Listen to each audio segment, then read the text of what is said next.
Welcome back to the channel, guys. In this video then, we're going to look at re-spooling carp reels. I'm going to show you exactly how I do it. Now, don't get me wrong, there are 101 different ways on how to do this. Some people like to soak their lines overnight, some people don't soak them at all, but I'm going to show you how I do it and what's worked for me over the many years that I've been carp fishing. So without further ado, please hit that subscribe button, hit the bell icon, drop us a comment below, let us know that you're following us and you're enjoying the content.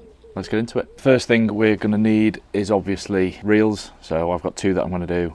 You're going to need at least the butt sections of the rods. You're also going to need the correct spools, and you're also going to need a bucket of water and the actual line that you want to use, that you want to re-spool your reels with. So let's grab that now.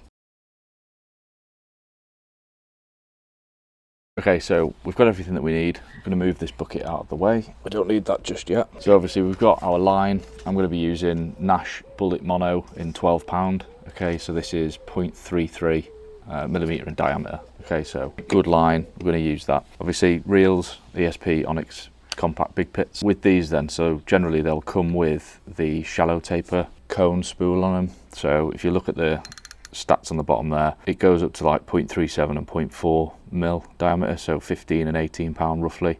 It'll hold 300 and 270 meters respectively. So because we're using a lighter breaking strength, like 12 pound, and it only comes in at 0.33, we're going to need to change the spool to the ultra shallow tapered spool.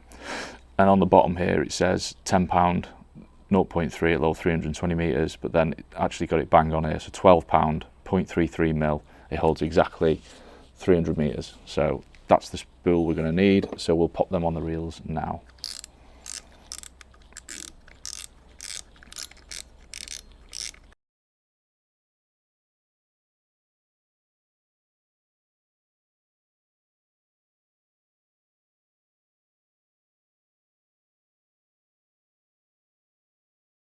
Okay, so that's that done.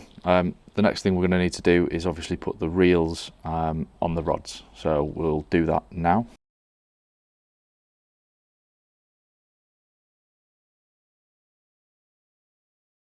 The next thing we need to do then obviously is start prepping the line. So obviously this is a bulk spool. I'm not sure how much I've got left, but I'm thinking I've got enough left to do these two reels anyway, so I'll need 600 meters. First thing we're going to do then is just peel off this electrical tape, which I've got holding the line on. Get rid of that. Okay, so we're going to find the end, and all we're going to do is grab our bowl. And all we're going to do is put the reel in there.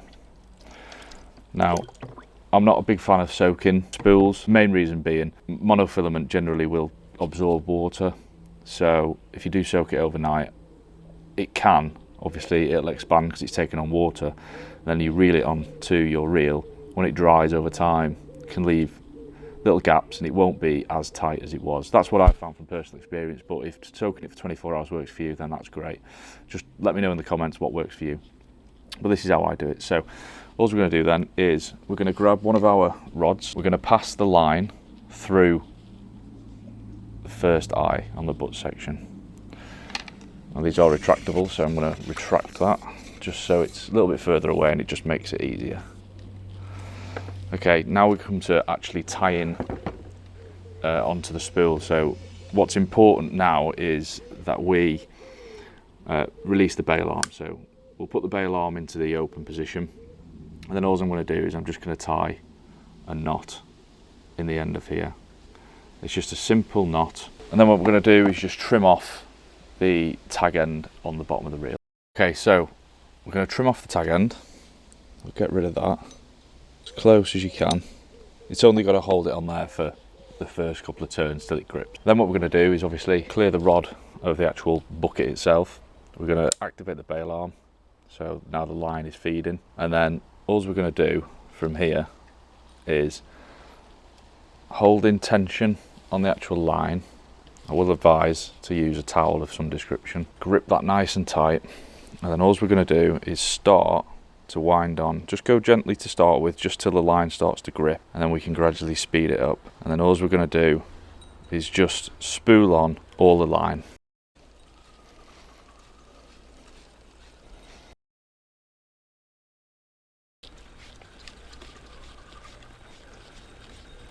And then obviously once we get to near the lip, I'll put a close up in a second. Once we get close to the lip, we'll be careful not to over spool it. We're going to keep tension on the line because it will still be springy. And then all we're going to do from here is just cut that off like so. Now it's up to you what you want to do from here. Pull the excess line out, whether you want to just tie your leader straight on or whatever you want to do with it. But what I'm going to do for the time being is just keep it on the spool itself and sort my leaders out in a little while. So what I'm going to do is I'm going to continue to wrap this round till I find the line clip, pop the line in the line clip, just go around a couple of times just so it doesn't undo, like so.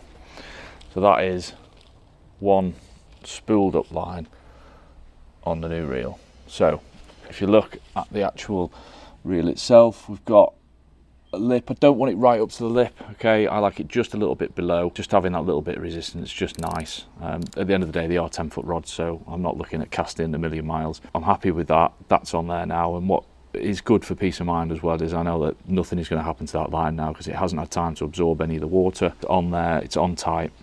The only thing I need to do next is when I get down to fishing down to the lake is I'll put on my casting lead and I'll just throw it as far as I can and do that 10 or 15 times just to stretch that line out, get it bedded down properly, and then we're good to be fishing with rigs then. All I'm going to do then is I'm just going to repeat that with the second reel, and then we'll have brand new line on. So that's it. That is 2 fully loaded reels now, ready to go out on the bank with. It can be quite intimidating if you're re-spooling for the first time, but honestly don't. It's very straightforward. The key points on actual re-spool is obviously it needs to be wet but not soaking, in my opinion. If you want to soak it, that's absolutely fine. The main thing is though is making sure that you keep tension on that line when you're reeling it onto the spool itself. Don't get bent out of shape about the different knots and stuff you can use in there. You could even sellotape the end of the line onto the spool, as long as you take it easy for those first few turns, just so that the line grips. Eventually it'll grip itself, then you'll be fine. But yeah,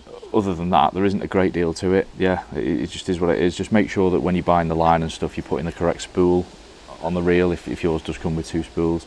If not, then just make sure you've got enough line. This is a big line. This is like 3,000 meters. It's all gone now. Just make sure you've got enough line for the spools. You're keeping tension on it, and it is wet just before you put it on. But yeah, other than that, that is it. Once again, if you have liked this video, then please hit the subscribe button, hit the bell icon, drop a comment in the comment section. Let me know how you re-spool your reels, what line you're using, any tips and tricks that you guys know or wish to share, then drop them in the comments. It's always good to see. On that note, I'll see you in the next one.